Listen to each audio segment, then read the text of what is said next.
Hola a todos! Hoy hablamos de visitas exitosas. Il n'y a aucune chance que je continue le reste en espagnol. Aujourd'hui, c'est simple, je vous parle de comment réussir vos visites et impressionner vos visiteurs quand vous vendez votre maison.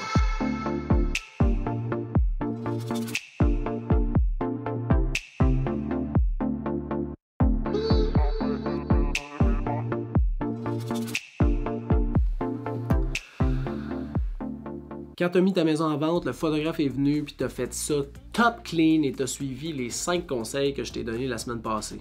Pour les visites, ben c'est la même chose. Ça doit rester le plus clean possible. Je te dirais à 90% de ce que c'était pour les photos. Parce qu'on va se dire, tu vis dans ta maison, tu as peut-être des enfants, c'est normal qu'il y ait du stock qui soit ressorti, des jouets d'enfants, le grille-pain, du café, c'est normal. Mais il faut que tu gardes ça le plus propre possible.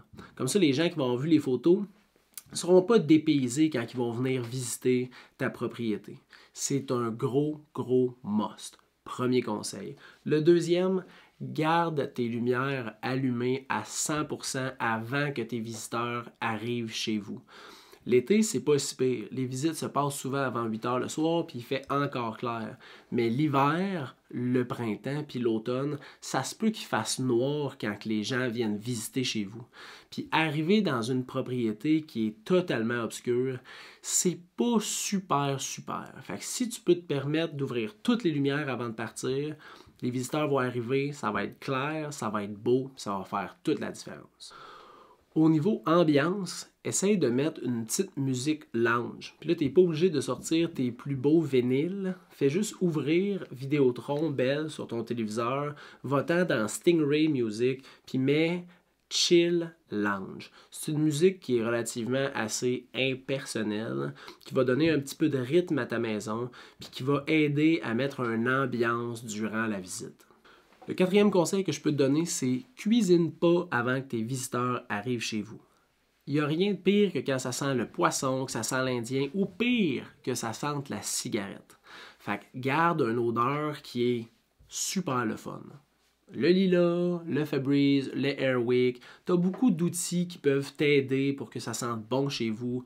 Profites-en, prends ces outils-là, puis mets-les en place pour que quand les visiteurs viennent à la maison, ils puissent utiliser tout leur sens et leur nez pour savoir si la maison leur plaît.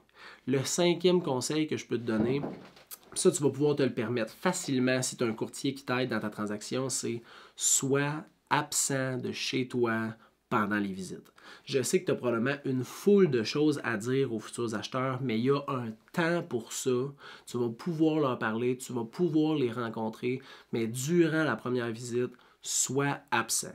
Ça va permettre une communication facile entre le courtier et son client ou entre deux clients qui veulent acheter, puis ils vont pouvoir se dire les vraies choses quand ils sont sur les lieux. Fait que s'ils trouvent quelque chose d'affreusement laid, ils vont pouvoir se le dire. S'ils ont quelque chose qu'ils aiment énormément puis ils ont un vrai coup de cœur sur la maison, ils n'auront pas besoin de se retenir et de dire hey, « je veux pas que le vendeur il sache que j'ai un gros crush sur la maison, ça ne m'aidera pas pour la négociation. » Mais si tu n'es pas là, ils vont pouvoir se permettre d'avoir librement une conversation ensemble à voix haute, de prendre leur temps, de fouiller des affaires sans se sentir mal, puis de se faire une vraie tête sur est-ce qu'ils achètent ta maison ou ils ne l'achètent pas.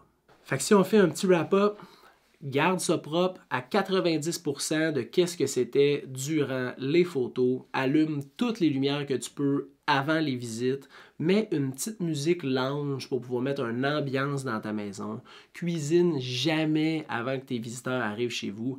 Puis sois absent de la visite quand tes visiteurs vont arriver. Si tu aimes le contenu de cette capsule-là, abonne-toi à ma chaîne, mets les notifications, mets-moi un petit pouce pour me dire que tu as aimé la vidéo. Ça va me faire un grand plaisir d'en remettre d'autres à tous les mercredis pour te donner le plus de connaissances possible sur l'immobilier. Je te souhaite une super bonne journée. Buenos días, amigos.